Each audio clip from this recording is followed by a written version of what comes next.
Thanks,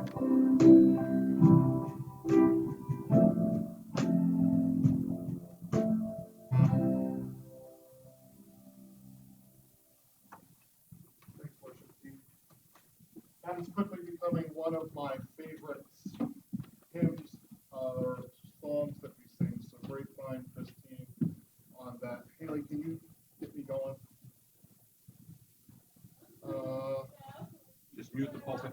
Just mute the Mute the pulpit. pulpit mic is all. And then jack me up because people can't hear me. And they came to hear me.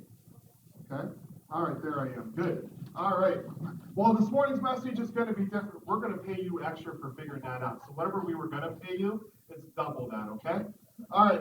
So this morning's going to be a different type of message. We're still going to stay in God's Word. We're still going to be in Romans chapter 12, but I'm not going to show the verses on the screen. So what I would like to do is I would make sure that you get your copy of God's Word, and then you stay there because you're going to need to have it open because the verses aren't going to be on the screen this morning. So hopefully you did not close your Bible from Romans chapter 12 this morning. All right, this is week 4. If you have your bulletin this morning, week 4. So let's do a review because if we don't review, we might forget. Week 1, we looked at this and we said, what was week 1 from Galatians chapter 2?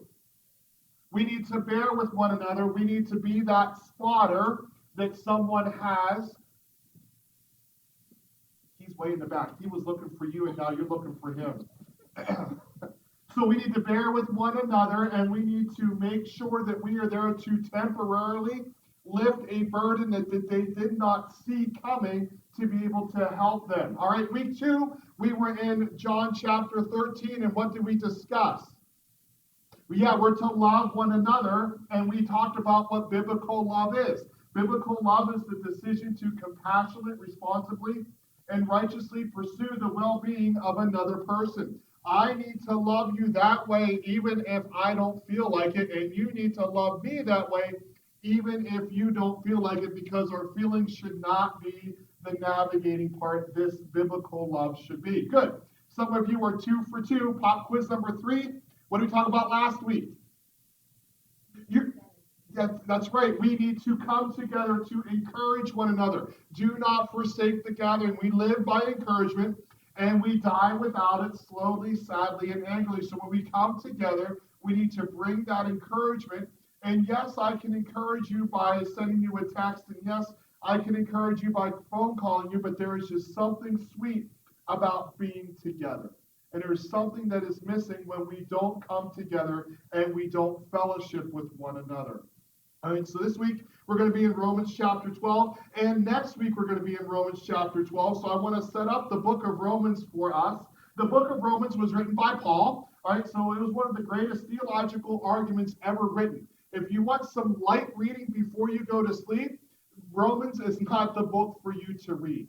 Romans is going to make you sit there and scratch your head and go, I don't understand what he's saying because it is so deep. It is like drinking out of a fire hydrant when you're not really that thirsty. And it's just really hard to get all that Paul is saying. When I read Romans, I have at least 2 Bibles and 3 commentaries, and I still sit here and go, wow, this is very, very deep. All right, second thing is Paul desires to move to the truths revealed in Christ. He says, because Christ has died, because he has resurrected, and because he has ascended, this is what we need to do. This is an application book. So it's heavy on doctrine, but it also doesn't give us just doctrine. It gives us what we should do. It helps us to deal with problems that we face on the earth.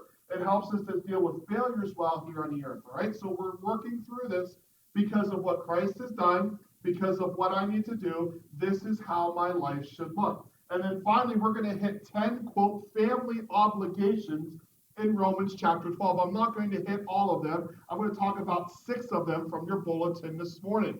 Come back next week in verses 14 through probably 17 or 18. It's going to be how do we handle the world? All right, so this morning, if you see the title, How Do I Show Devotion in 2020, I could take that further and say, how do I show devotion in 2020 to believers, to fellow believers?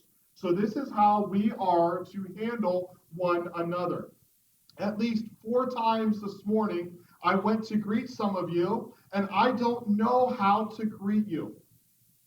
I'm very awkward at that now. Before, I just lay in and give you a hug, and whether you liked it or not, I was coming in. So you better get ready.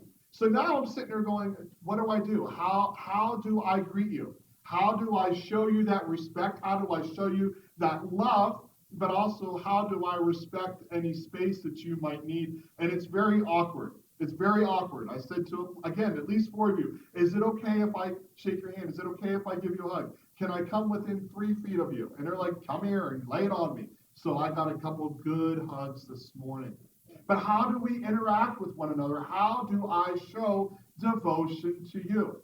All right, we're going to get into that. All right, we're going to look at 6 different ways that we can show devotion to fellow believers, to those that have that relationship with Christ. All right, now I'm already studying next week, so come back next week, and I'm going to answer the question, how do we show devotion to those that don't love Christ? All right, so this week, how do we show devotion to those that love Christ? The first thing is, I need to don't love like a hypocrite. Don't love like a hypocrite. Let's look at Romans chapter 12, verse 9. Let love be without hypocrisy. I need to love you, but not love you in a hypocritical way. What is a hypocrite? Well, back in the times that this was written, even before modern technology, you would have a person and they would travel around and they would produce a play. And it was one person that had multiple roles or multiple scenes involved within one person. They would have a mask. So they would have one person be the one that would stand up and be the good guy. And then what they would do is they would have a mask and they would put the mask over, and that would show that they are another person or another character. And Paul tells us that we are to do not love like a hypocrite. Do not put that mask on. Do not love someone to be able to get what you want. Do not say one thing to one person and then act another way to another person. This is love that is manipulative.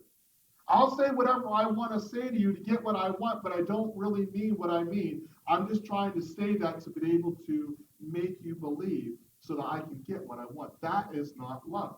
That is not going to help us to grow as believers. That's not going to help us to be devoted.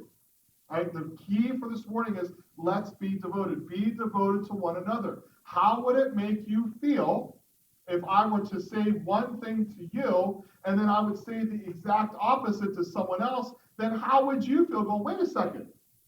You are saying the same thing. You're being a hypocrite. How would that help our fellowship? How would that help us one another? I would submit to you this morning, that's not going to help us to grow. That's not going to help us to be devoted to one another. If anything, when I love you like a hypocrite, that's building a wall, that's not building a bridge. And I need to love you without hypocrisy. 1 John chapter 3, verse 18, John tells us, little children, let us not love in word or speech. Let me just not tell you I love you, but in action and truth, let me show you that I love you. All right, so my actions match my talk, and my talk match my actions. Don't love with hypocrisy. Do not do it. It's not going to help. All right, second thing is, what am I to do? I am to have behavior that mirrors Christ. It's been getting a little colder out this week, and I have been spending a little less time outside when I walk the dog. But before, when it was nice and warm and it was those beautiful nights, I would take longer walks with the dog, and the moon would be out. It would be so beautiful. I can remember the saying that used to go with, be the moon, reflect the sun. And if you think about it, the moon does not generate any light of its own. The moon is a mirror for the sun. That is what we are to do. That is what we are to be. We are to reflect the sun, not the big ball of yellow fire in the sky, but we are to reflect the sun of Jesus, the sun being Jesus Christ. So what are we to do? All right, let's make sure our behavior, we understand what our behavior is. Look at verse 9. Let love be without hypocrisy. I don't want to love you like a hypocrite. I want to love you with a genuine love, with a genuine care, because I truly do care for you. See, 2 weeks ago. I am to abhor what is evil. I'm not against the New King James. I just like a newer translation. Hate. Abhor is hate. Hate what is evil. Hate is a very strong word. We have taught our girls, don't say hate. Hate is very wrong to say. It is a very strong emotion. Don't say that. That's not good for you to say. But look what Paul says. He says, abhor. He says, hate. Hate what is evil. I am to hate what is evil. And then what am I to do? I am to cling to what is good. I am to push away what is evil. Evil has come to steal, kill, and destroy. What does love do? What does good do? It brings us together. It brings unity. So as a believer, how am I to show devotion to you? How are you to show devotion to me? We are to behave in ways that mirror Christ. We are to hate what is evil. We are to cling to what is good. Remember what cling means? Do you remember what cling means this morning? Okay, so back when I was younger and dumber, I told my father-in-law, remember this story? And I would say, hey, jack up the speedboat and see if you can dump me. And I would hold on. I would cling. I would hold fast. We talked about that last week, the week before. That's what this word means. I am to hate what is evil. I am to shun or push away what is evil. I am not to have anything to do with that because that doesn't reflect Christ. What am I to do? I am to cling to, hold on to, hold fast to, hold on for dear life to what is good. That behavior is going to mirror that of Christ. So the first thing I'm to do is I am to love you with a genuine love, not love you to manipulate you to get what I want. The second thing I'm to do is I am to have behavior that mirrors Christ. The third thing I am to do is I am to show affection to you. I am to love you, and there is to be affection shown. All right, let's look at this, and then we'll look at this at the screen. Verse 10. Be kindly affectionate to one another in brotherly love, in honor giving preference to one another. I am to love you, but I'm not just to say I love you. I am to show you that I love you. Now, if you look at the screen, there are 5 different ways to show love. And usually, broad stroke, what happens is when people come to me and go, I'm just so frustrated with my husband. I'm just so frustrated with my wife because we are not showing love. They don't love me. And then the husband or the wife you put in there, doesn't matter which party you want to talk about. The other person says, I do love you. I've done this and this and this and this and this. But what happens is the person that is giving the love is not speaking the same language as the person receiving the love. And one thing that has been very interesting, pre-COVID, post-COVID, mid-COVID, is trying to show affection to those that want to have affection. Because sometimes there's words of affirmation. That's one way to show love. This will be words of poetry. It says over here to speak words that build security, to have verbal compliments that express your love and appreciation. I'm so glad you did that. Now, if you are the one that has this love language, that just makes you feel all warm and full and filled with all kinds of love. The second one is acts of service, and that really is any act that eases the burden of responsibility. That is not limited, but including dishes and cleaning and all of those things to be able to help people feel loved. Hey, I'm showing you love because I'm serving you. I'm taking my time and my talent, my energy, and I'm trying to make your life better. The third one is quality time. All right, focused and undivided attention spent with each other. Now, some of you love the words, and that's all you need. Some of you show me you love me by doing things for me. Some of you, I just want to spend time with you. I don't care what we do. I just want to spend time with you where you're not having screen time. And that's another way of showing love. The fourth way is giving gifts. These are tangible symbols that reflect your thoughtfulness and effort. These are things that you get, little gifts. I'm not talking you back up a pickup truck every week and say, hey, I still love you. All right? I still want to care for you. These are the little thoughts. These are the little things. This is like the box of chocolates. This is a gift card to somewhere. This is going out for a cup of coffee. This is little things, little gifts, little things walking through the dollar store. Oh, I saw this and thought of you. This is those kind of gifts. And then finally, the last love language is physical touch, which is not looking for certain things, just giving a big old hug. Just giving a big old hug. And that's a way. And one thing that happens within our let me talk marriage first. Let me talk to the congregation. Sometimes what happens in marriage is these can change. And husbands and wives don't communicate. Hey, you used to do that and that meant something, but now my love language has changed. And so it's not that they're not showing love, it's that they're showing love in the wrong language. It's nothing's worse, nothing's more frustrating than opening up the instruction book and having only Spanish. And you don't know Spanish. And you're frustrated because you know that it's all there, you just can't interpret it. Now, how does this look within our church? Well, some of you are huggers. Pre-COVID, let's go pre-COVID. Some of you are huggers. If you don't come in and get at least 30 hugs, you leave here feeling very unloved. Some of you are not huggers at all. You are the opposite of physical touch. You don't want anyone to touch you. You don't want anyone to come within 10 feet of you pre-COVID. And if someone gives you a hug, you're thinking, maybe this isn't the church for me. I'd rather not have anyone. I would rather sit right here. And that would make me feel a lot of love because no one's around me. How do we navigate? How do we navigate showing affection and showing love? Well, it really depends upon the person. And part of the love that I need to have, part of this genuine love where I love you without hypocrisy, is I sit here and I say, how can I show you love? How can I fill your tank of love in the right way? Because what I don't want to do is come and give you a hug when you'd rather be left alone. I don't want to come and spend money on you and don't misapply that. I don't want to buy all these gifts for you and it not mean anything to you. I don't want to spend my time. I don't want to spend my time with you if that doesn't mean anything to you. Don't misapply that either. I don't want to go and do all this service for you and you be like, that meant little to me. And I certainly don't want to tell you all these things and write you all these poetry things and you'd be like, yeah, you don't love me.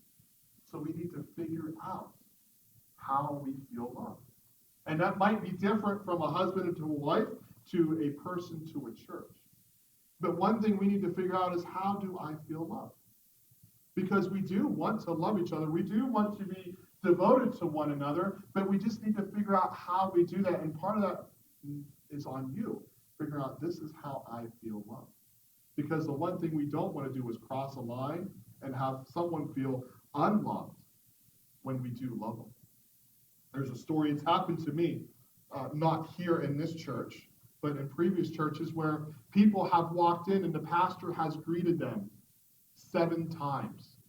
He's given that person 7 touches, whether it's been in the doorway, hey, I don't know your name, what's your name? That's the first touch. Then they walk back around and they took them to someone else. Hey, Sarah, can you go meet that person? That person's name is Glenn. And I walk over and I take Sarah to meet Glenn. This is Glenn. He's new here. Hey, that's my second touch. And then during the greeting time, we used to have a greeting time.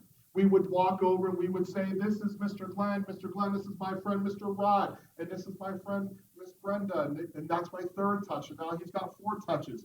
And then I work my way back to the end of the sanctuary to get him so I can make sure that I greet him. Mr. Glenn, I'm so glad you came this morning. I hope that you were raised with Jesus and excited about him and you grew in your relationship with him.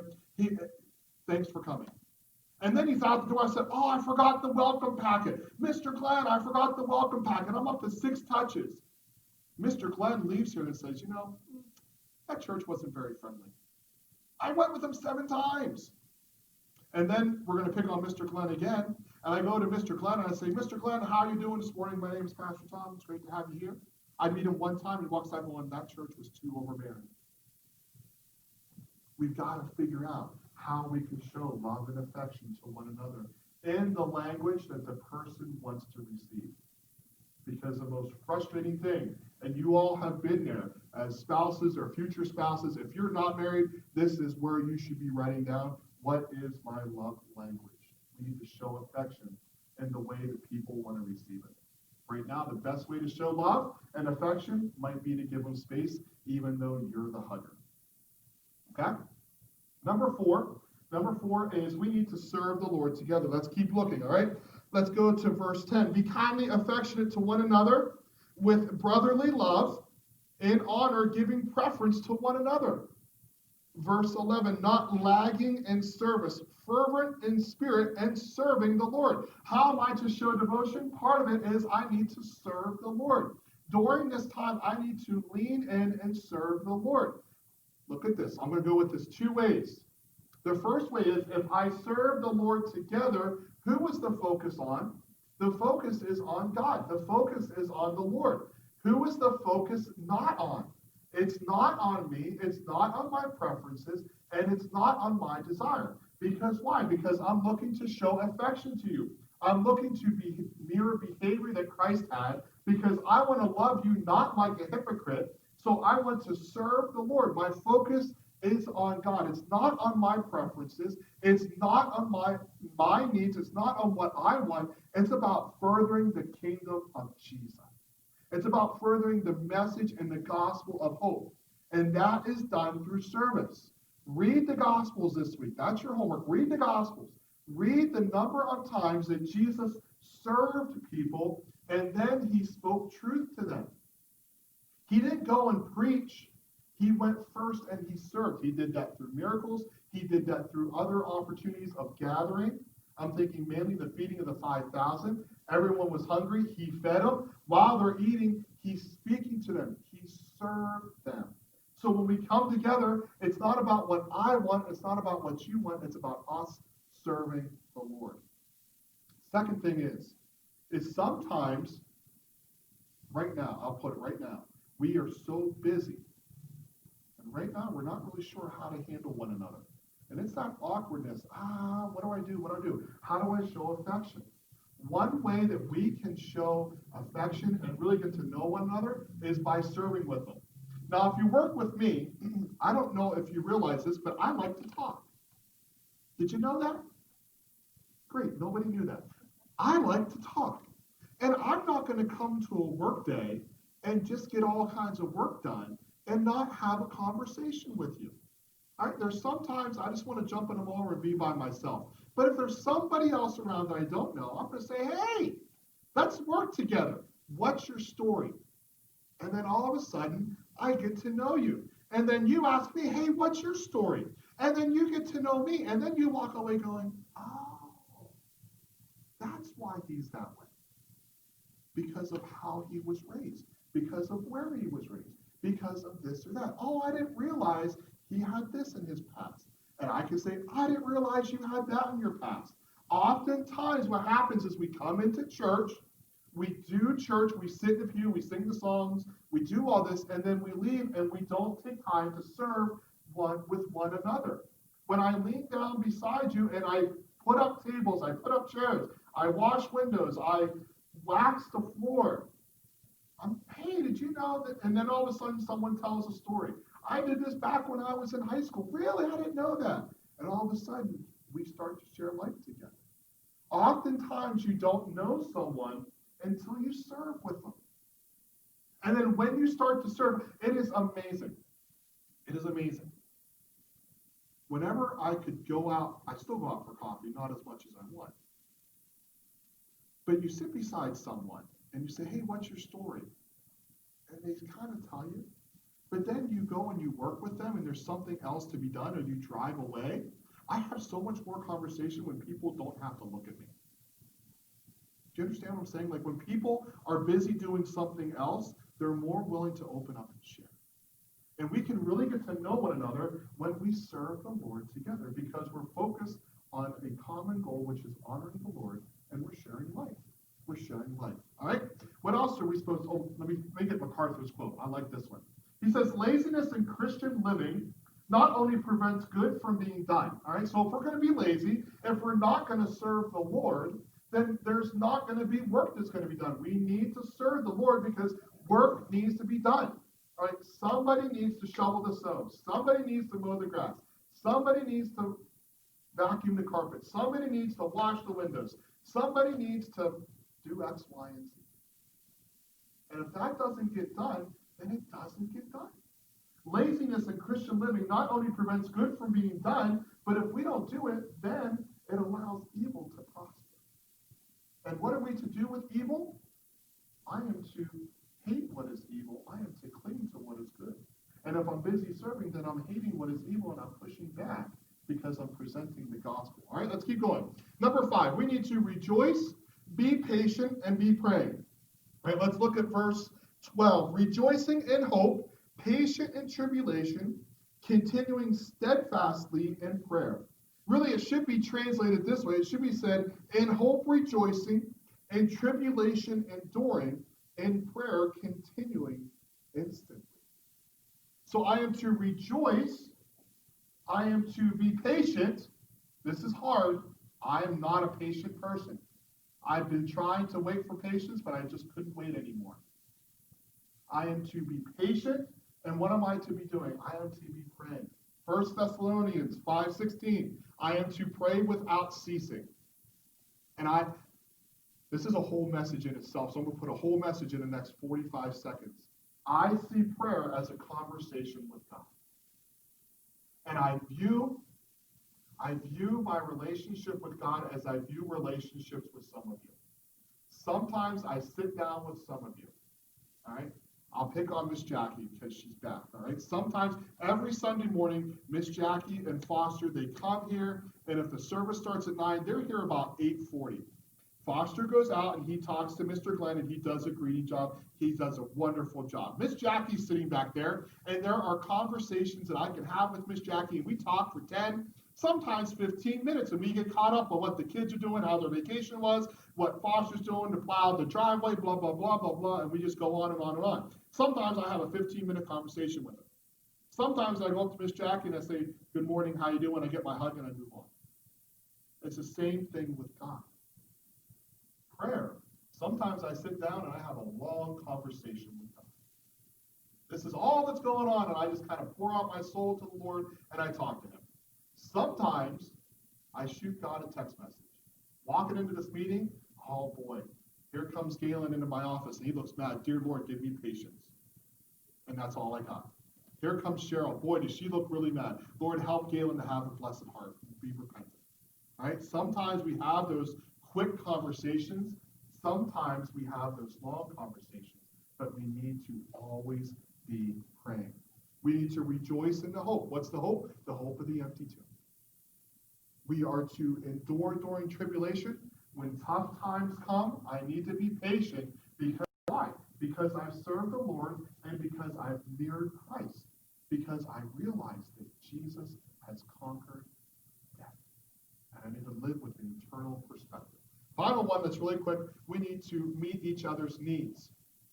Acts chapter 2, verse 42, the early church, they served one another, they had evangelism, they shared their faith, they learned together, and then they went out and they met the needs of one another, and they all were in one accord. I need to meet the needs. Let's go ahead, let's look at verse 13. Distributing to the needs of the saints. How am I to show you devotion? If you have a need is different than a want.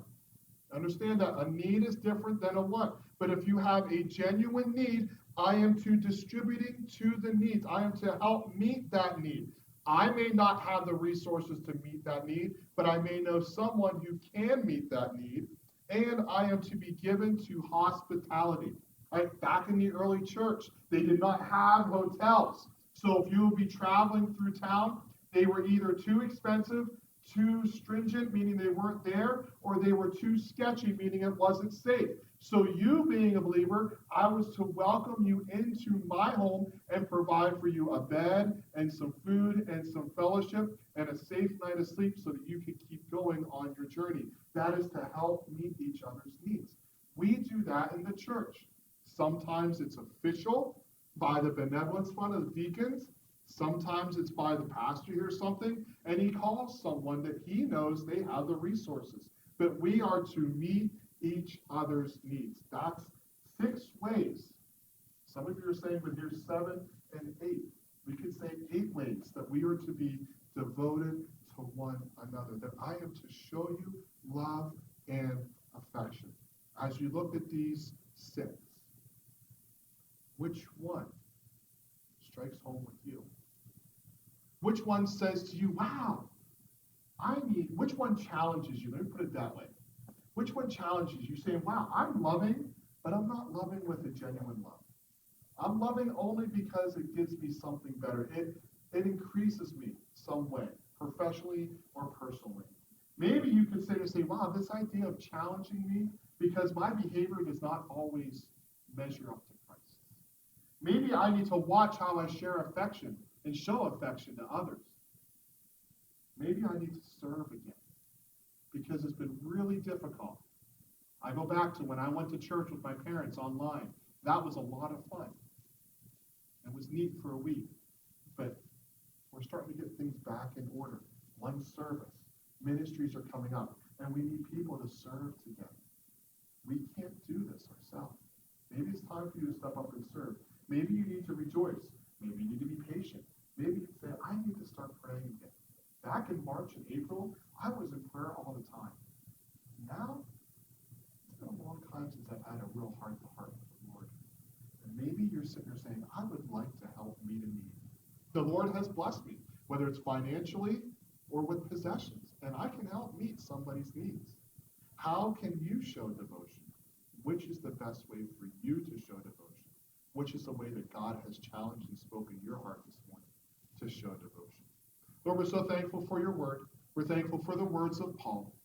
Lord, I pray this morning as we look at these six different aspects, I pray, Lord, that you would challenge us to love without hypocrisy. Lord, that you would help us, that our behavior would mirror that of Christ. I pray that we might show affection to one another in a way that is respectful. Lord, I pray that we would serve together because the gospel needs to go out into the community, that it needs to continue to prevail because the gospel is most important. I pray that we would rejoice, be patient, and that we would